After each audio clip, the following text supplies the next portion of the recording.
Anjuran: gunakan headphone untuk suasana yang lebih mencekam.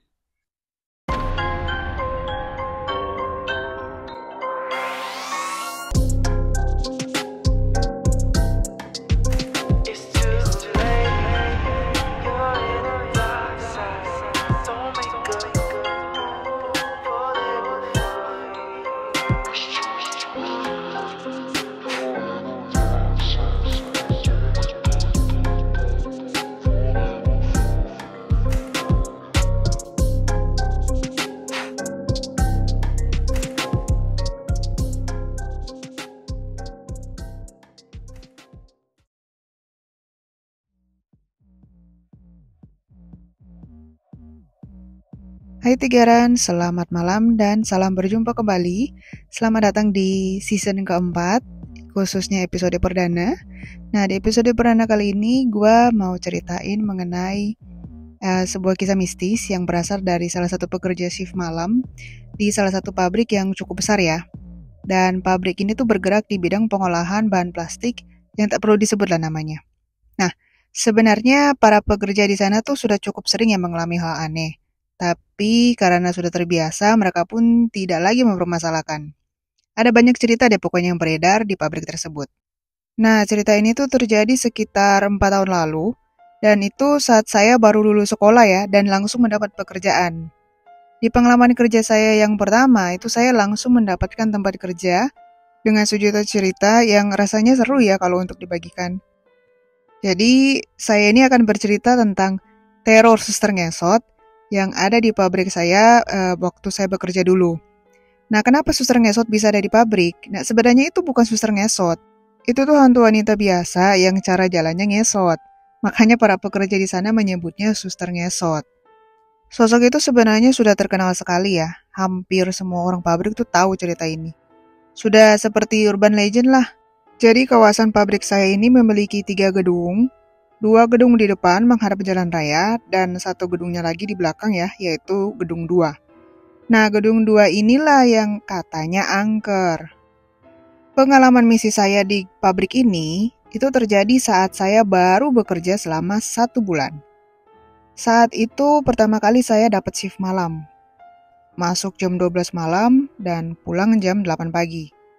Saya cukup bersemangat karena ini pengalaman pertama sih masuk malam, ditambah lagi katanya masuk shift malam tuh lebih santai daripada pagi. Lanjut, sesampainya di pabrik, semua tuh berjalan normal ya, seperti biasa. Dan saya tuh bekerja di gedung 2 yang katanya angker itu. Pekerjaan sih berjalan dengan lancar dan tidak merasa ngantuk sama sekali. Sampai tiba jam 2 malam, saya diminta senior saya untuk ke belakang mengambil bahan mentah menggunakan palet dan troli hidrolik karena forklift sedang sibuk. Akhirnya, saya bersama 1 orang senior yang seorang pria parubaya berjalan ke belakang. Nah, ini pertama kali nih saya melihat suasana pabrik di malam hari. Ternyata tidak seramai saat pagi dan siang. Beberapa tempat ada yang sengaja digelapkan, ya mungkin untuk menghemat listrik ya. Dan beberapa mesin juga terlihat mati. Pokoknya auranya tuh berbeda saat malam. Berlaku juga dengan gedung lain ya, bukan cuma gedung 2. Lalu sesampainya di belakang, saya langsung mengambil barang-barang yang dibutuhkan. Nah, di saat inilah saya mendengar suara yang aneh. Saya mendengar semacam suara seseorang menyeret sesuatu. Seperti sesuatu yang diseret di atas tanah dan arahnya tuh dari belakang gedung. Oh ya, sekedar info ya, bagian belakang gedung 2 itu aspalnya tuh sudah agak jelek dan penuh kerikil. Jadi kalau sesuatu diseret di sana, tahulah ya, pasti akan menghasilkan bunyi. Karena sedikit syok dan agak penasaran, akhirnya saya pun bertanya pada senior saya. Bang, itu suara apa ya? Suara apa? Dia malah seperti pura-pura tidak tahu. Itu kayak ada yang diseret dari belakang. Oh, itu mah suara seneng. Biasa di sini mah, udah biarin aja. Eneng? Siapa itu? Saya tidak tahu apa maksudnya, jujur. Akhirnya senior saya selesai juga mengangkut barang-barang ke dalam trolinya dan langsung berjalan dulu meninggalkan saya. Kini giliran saya untuk mengambil barang yang dibutuhkan. Saat sudah selesai mengambil barang, saya iseng nih melihat keluar melalui lubang udara yang mengarah ke belakang gedung. Saat saya melihat keluar, saya melihat ada sesosok perempuan berambut panjang sedang berjalan ngesot ke arah saya. Wajahnya tuh tertutup rambutnya yang panjang seperti sadako, memakai baju putih yang kotor dan lusuh, sedangkan cara jalannya tuh persis seperti suster ngesot. Penampakan itu jelas sekali ya. Bahkan saya menatapnya tuh cukup lama karena saya masih ragu itu orang atau bukan. Nah, karena saya juga takut, buru-burulah saya pergi meninggalkan tempat itu dan membawa barang bawaan. Saat sampai dekat si senior yang tadi, saya pun kembali bertanya karena masih penasaran. "Bang, Endang itu siapa sih bang?" Tanya saya yang saat itu wajahnya pucat dan berkeringat. Melihat wajah saya itu, si senior sempat tersenyum agak mencurigakan. "Suster ngesot, penunggu sini. Udah, jangan diomongin, nanti datang orangnya." Mendengar penjelasan itu, jujur ya, itu saya tidak puas. Karena saya merasa seperti agak gantung atau kurang lengkap. Tapi karena masih jam kerja, ya saya pun lanjut kerja aja sambil menyimpan rasa penasaran sekaligus rasa takut saya. Saya terus saja fokus kerja sampai pagi tiba. Nah, saat sudah pagi dan sudah waktunya pulang, saya ingat satu hal. Di bagian belakang gedung 2 itu kan ada satu pos security yang menjaga pintu keluar belakang. Nah, jadi seharusnya semalam security di sana tuh juga melihat apa yang saya lihat. Maka langsung aja saya meluncur ke pos security untuk bertanya langsung. Ya pikir-pikir sekalian menuntaskan rasa penasaran saya. Beruntung mereka tuh belum pulang. Jadi langsung saja saya mendekat dan bertanya. "Pak, mau tanya?" "Iya." "Bapak shift malam ya?" "Iya, betul." "Bapak semalam lihat gak ada perempuan di sana tuh?" Saya menunjuk ke arah lahan kosong yang ada di belakang gedung 2 ya. Biasanya sih dipakai buat jalan atau menyimpan palet kayu gitu. Nah, setelah saya bertanya seperti itu, sontak beberapa security lain yang tak sengaja mendengar langsung menatap ke arahku dengan wajah heran. "Ah, gak ada. Perempuan gimana?" "Perempuan, Pak. Jalannya ngesot." "Kamu lihat ya?" tanya si security. Lalu security lain juga ikut menjawab. "Udah biasa itu mah. Paling si suster ngesot. Penunggu sini. Pokoknya kalau dengar suara ngesot, mending gak usah dicari deh. Pura-pura gak tahu aja." Dari penjelasan itu, barulah tuh saya percaya mengenai adanya hantu penunggu gedung 2 yang namanya suster ngesot.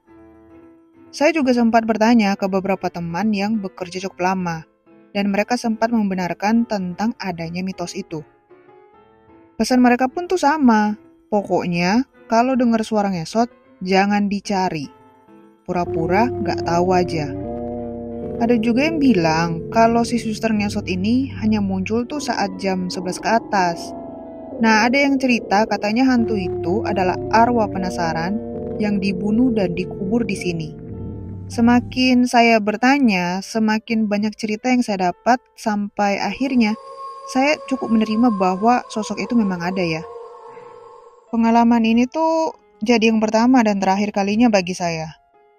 Dan selama 2 tahun saya bekerja di sana, saya sudah berkali-kali ya mendengar suara ngesot saat kerja shift malam, tapi selalu saya abaikan, sesuai saran, ataupun seperti pesan senior. Alhamdulillah, saya tidak pernah melihatnya lagi.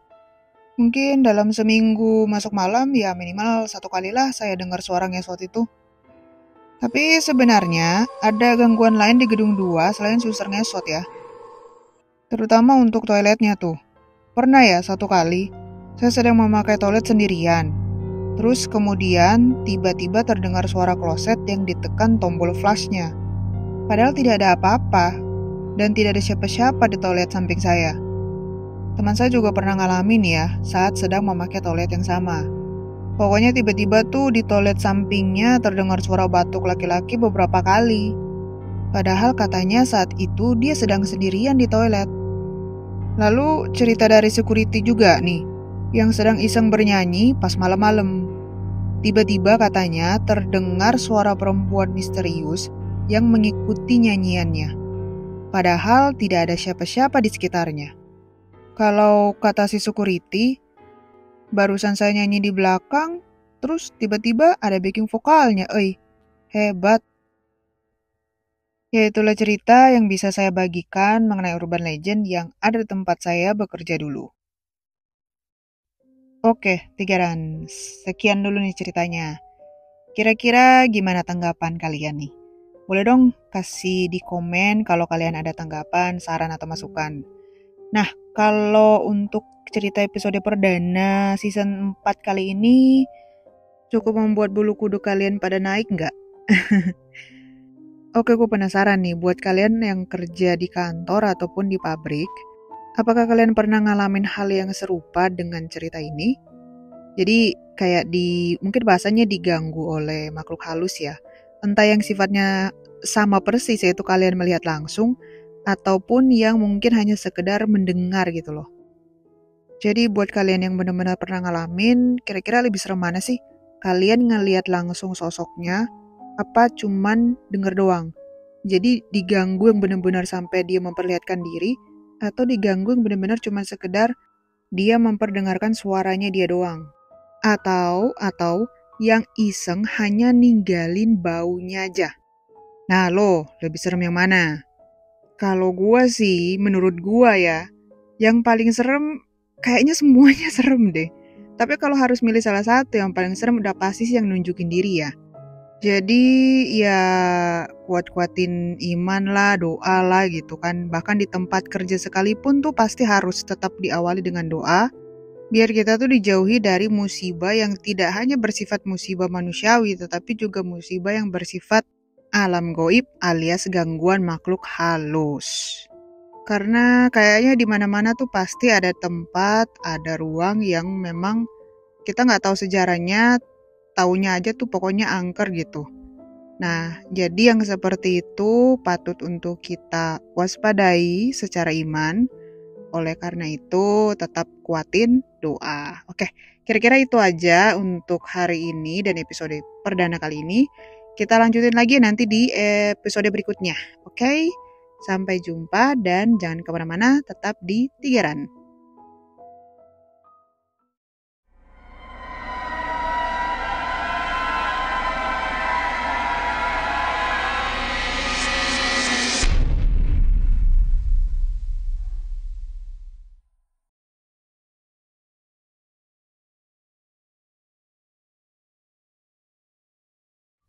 Hai Tigarans, gue mau cerita.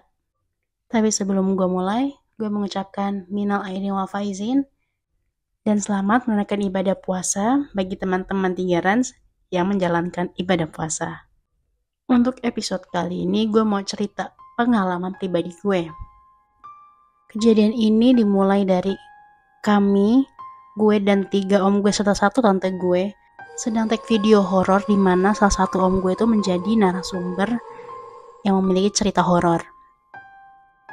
Jadi ketika tante gue ini kan sebagai host dia ya, beliau sebagai host melakukan perkenalan, pembukaan segala macam, masuklah om gue ini yang mau cerita.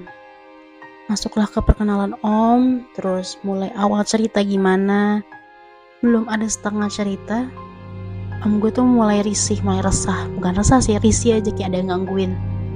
Selalu benerin topinya, benerin jaketnya, macam-macam lah. Terus kita bolak-balik ngetik, ada yang salah, suara yang nggak masuk, dan lain-lain hal. Mulai itu tiba-tiba om gue kayak marah gitu mukanya, sambil berucap, iya nanti, tunggu. Pokoknya sambil kesel gitu loh ngomongnya. Pada saat itu posisi gue tuh duduk persis depan om gue ini. Sebelah kanan gue tuh pintu yang kebuka lebar. Ini kita ngelakuin di ruang tamu ya. Nah emang sih dari awal tuh gue udah mulai gak enak tuh duduk di depan. Pengap, panas, padahal pintu lagi dibuka pada saat itu. Tapi gerah banget. Terus udah gitu gue pusing, agak rada-rada mual pusing gitu, pokoknya nggak jelas. Tapi ya gue mikir sih, mungkin gue emang lagi gak enak badan gitu ya, gak ambil pusing. Terus tiba-tiba om gue nge-cut shootnya, terus bilang udah kita berhenti aja yuk. Terus nanya ke gue, lu gak ngerasain pusing Put? Tuh di teras rame banget pada nungguin, pada nontonin. Dan gue saat itu juga cengok men, kayak oh gitu. Jadi selama ini gue pusing, gue rada-rada mual gara-gara rame nih. Tapi emang bener sih, pantas aja panas sumpek gitu, pengap kayak penuh banget itu ruangan. Terus gue cuma cengir aja, oh iya ya om ya.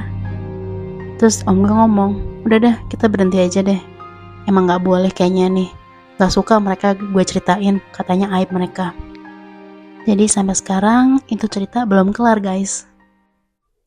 Cerita pertama, dan ini gue mau masuk cerita kedua.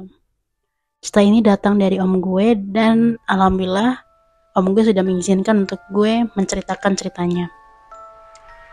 Jadi dari kurang lebih ya 2 tahun yang lalu itu, istrinya om gue ini jatuh sakit. Sakit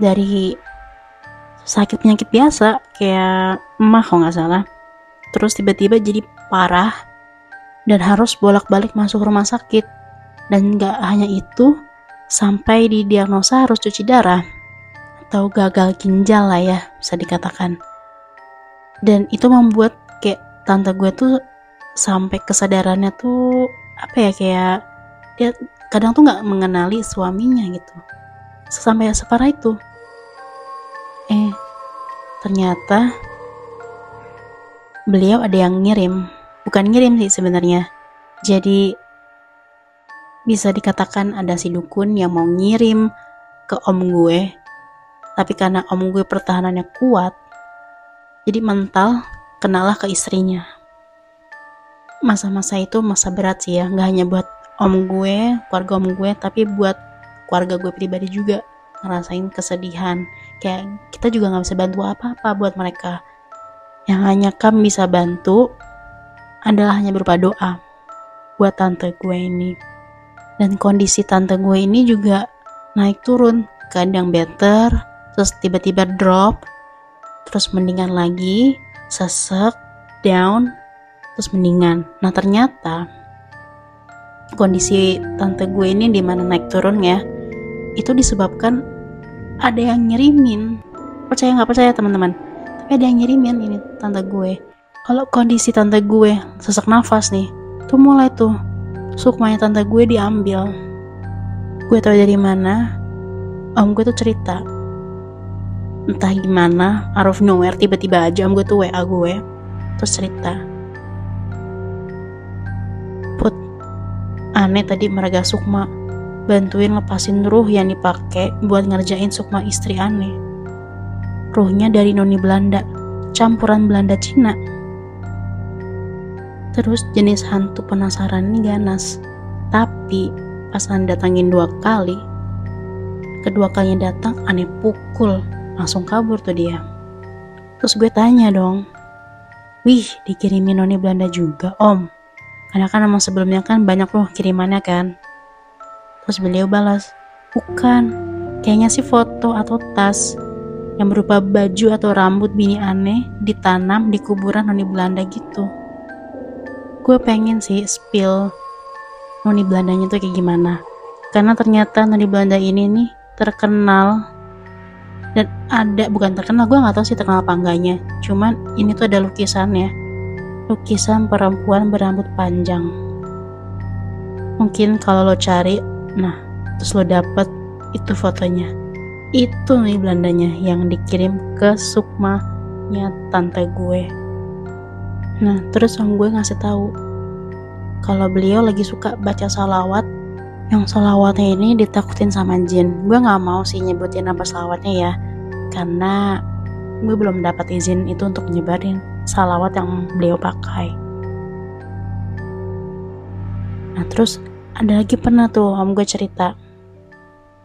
Jadi sebelum beliau meraga sukma itu, om gue kan emang beliau tuh rajin sholat malam ya. lagi sholat malam terus wiritan. Guys, tahu nggak? Tiba-tiba dari kamarnya tante gue ini keluar satu makhluk. Kalau gue gambarkan, makhluknya ini mirip kayak Gollum. Tau nggak loh, Gollum karakter yang Lord of the Rings, kayak kakek-kakek gitu, botak, rambutnya tipis-tipis, rambutnya jarang-jarang gitu, matanya. Tapi kalau yang di sini ya, kalau yang om gue lihat ini, matanya cuma satu dan dia lagi kayak merangkak gitu. Lu bayangin Gollum aja ya, karakter Gollum itu menurut gue udah serem loh. Gimana kalau ini om gue lagi sendirian, lagi wiritan malam-malam, gelap, terus tiba-tiba harus melihat sosok ini tuh lagi merangkak keluar dari kamar. Dan anehnya si sosok ini melangkahi kucing om gue, dan kucingnya tuh santai aja, nggak tahu kehadiran si Gollum ini. Padahal kalau kalian tahu, mungkin kalian tahu, kalau setan atau jin jahat itu takut sama yang namanya kucing. Tapi kucing om gue ini benar-benar kayak nggak tahu, nggak sadar kalau ada si sosok Gollum ini. Nah, pada saat itu kan om gue ngeliatin tuh, dan si Gollum ini nggak menyadari kehadirannya om gue. Padahal tuh mereka berhadap-hadapan. Nah, om gue waktu itu masih baca wirid sambil merhatiin si sosok Gollum ini. Pelan-pelan om gue tuh mau ngeraih, megang si sosok ini. Tapi karena mungkin ya om gue nggak sengaja bunyiin tasbihnya atau gimana, barulah sadar si Gollum ini kalau ada om gue di situ, dan akhirnya kabur guys. Dan setelah itu ya om gue tuh langsung bergegas nyari di mana sosoknya nih. Nggak ada cuy, benar-benar hilang, kayak nggak ada jejak sama sekali. Besok harinya om gue tuh tidur. Beliau tuh tidur di kamar yang berbeda ya sama istrinya. Jadi dipisah, om gue tidur di kamar yang emang diperuntukkan untuk kalau misalkan ada yang mau ngirim sesuatu buat om gue tuh masuknya ke situ. Nah, jadi di kamar itu om gue tidur. Terus si Gollumnya keluar biasa sambil merangkak mendekati om gue, sambil lancang-lancang mau mencekik leher om gue. Tapi karena si om gue ini punya pendengaran sangat sensitif, tiba-tiba aja om gue langsung menyekek balik si Gollum ini, dan dimusnahkan lah ya, bisa dikatakan kayak gitu. Ya gitu ya guys, itu salah satu dari sekian banyaknya makhluk yang dikirim buat tante gue. Gak hanya dari rasa iri seseorang, tapi juga dari rasa ketidaksukaan orang-orang pada keluarga beliau. Lagi ya guys, jangan pernah main kayak gituan deh, pokoknya santet segala macam. Buat apaan? Gak guna, nyusahin orang. Tapi satu sisi, bala ini juga kebaikan buat keluarga om gue dan juga keluarga sekitar om gue. Karena itu kita jadi banyak berdoa, ya gak sih? Jadi banyak bersolawat. Jadi ingat kalau kita tuh di dunia ini gak butuh yang namanya pengakuan dari manusia. Oke, gimana ceritanya guys? Lo juga pernah gak ngerasain yang namanya kena santet? Atau mungkin keluarga atau teman deket lo, sekitar lo, atau lingkungan lo ada orang-orang yang mengalami hal yang serupa. Seperti biasa, kalian bisa cerita atau share pengalaman kalian. Kirim ke Google Form kami atau voice notes yang ada di bio. Cek tuh link bio kita ya. Kalau enggak, kalian juga bisa cerita di Twitter atau TikTok atau Instagram atau YouTube yang 3 Rans. Oke? Gue akhiri cerita episode ini. Sampai berjumpa di episode selanjutnya. Bye.